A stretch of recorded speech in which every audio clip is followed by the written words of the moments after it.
each group of you a different era of history to research. And the question is, what impact did your era have on the modern world?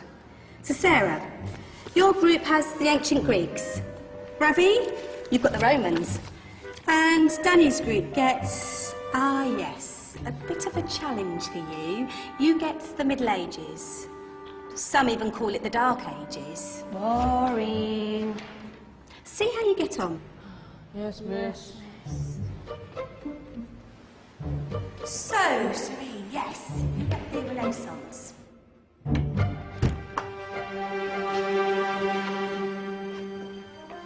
Is that the librarian? I guess so. How are the Dark Ages going to have anything to do with us? Excuse me. Sorry to bother you. What do you want? We need to find out what impact the Dark Ages had on the modern world. Never was a period of history so poorly named. Don't touch. It's priceless. And I suppose someone's been filling your head with the usual nonsense, eh? 1,000 wasted years. A black hole in history, am I right? Yeah, sort of. You see, it's always the same. You assume it was all mud, disease, death and destruction, with marauding mobs of barbarians ripping down the good of former civilizations, burning and plundering as they went. Nothing of any worth invented either, eh? Oh, no. Go on, be off with you. Sorry to bother you. Come on, it's probably not worth it. Everyone knows that the Greeks and Romans invented everything anyway. Oh, did they now? And you're sure about that, are you? You know, I might just have something for you. You seem to be up to the task.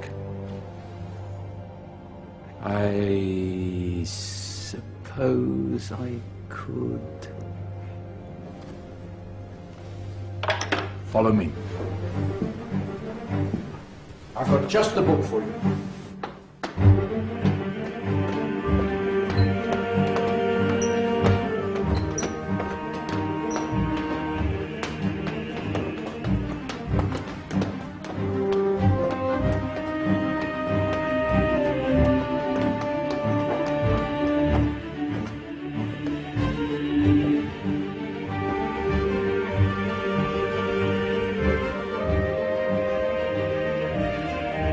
Where are we going? I don't know. Ask him.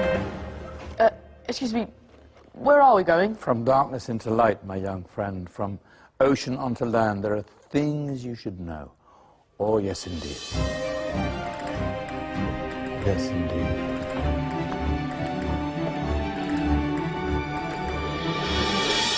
Now, I know I left it round here somewhere.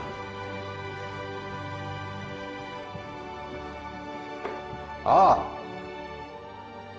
here it is. Now, take a look. If you dare.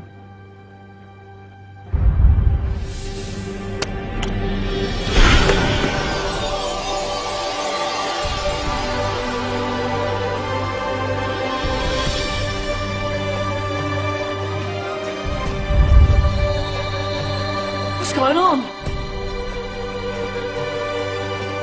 Welcome to the Dark Ages, or as it should be known, the Golden Ages.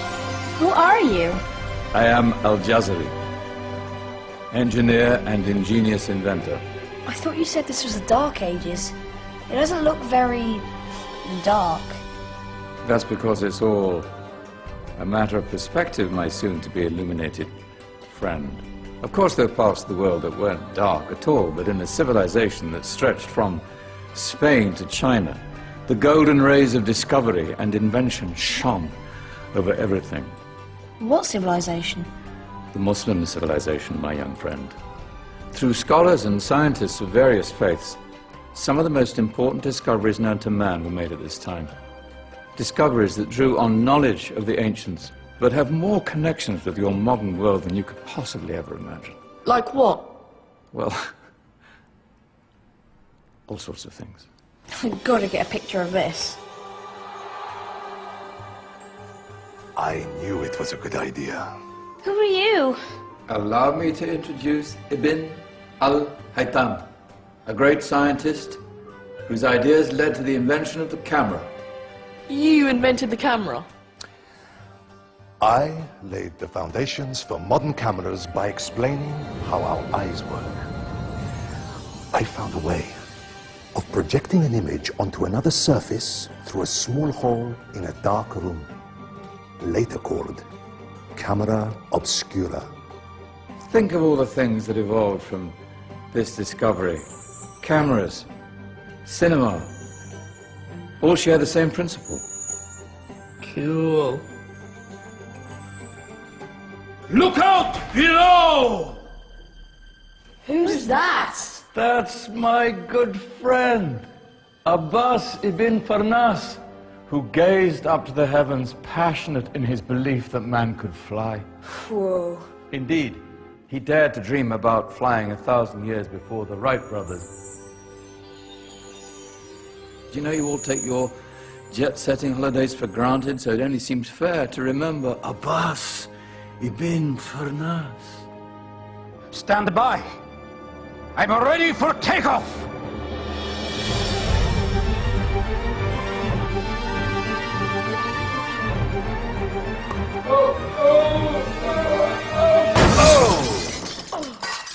You did forget one thing, though.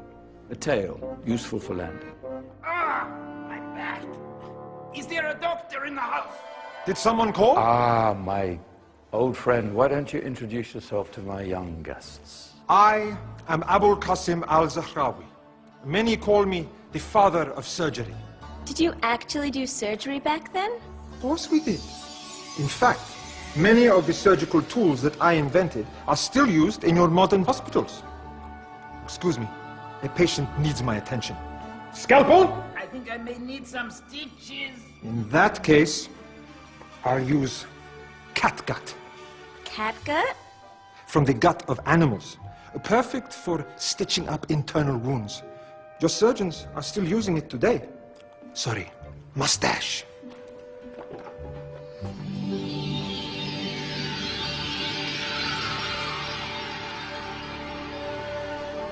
Who's she? That's Maryam al-Astrolabi, one of the many brilliant women of her time. She made sophisticated astrolabes. Astro what? Astrolabes. They show the sky and the stars on a small flat plate you can hold in your hand. Think of them as ancient calculating or timekeeping devices. Today you have your watch, your compass, satellite navigation, helping people and explorers travel the world. Science at its brilliant best. And all these things were developed during the Golden Ages. That's just the tip of the iceberg.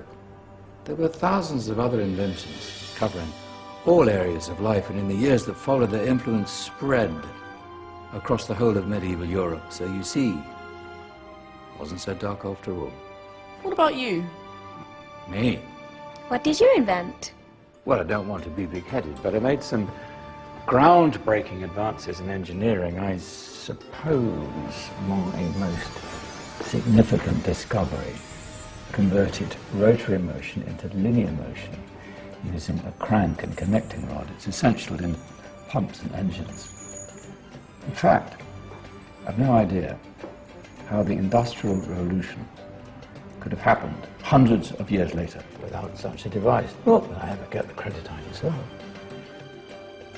But my crowning glory was my amazing time-telling machine, my legendary elephant clock.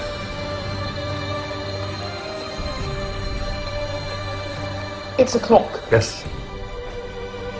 Dozens of components collected from different cultures around the world. Indian, Greek, Arabian, Egyptian, Chinese.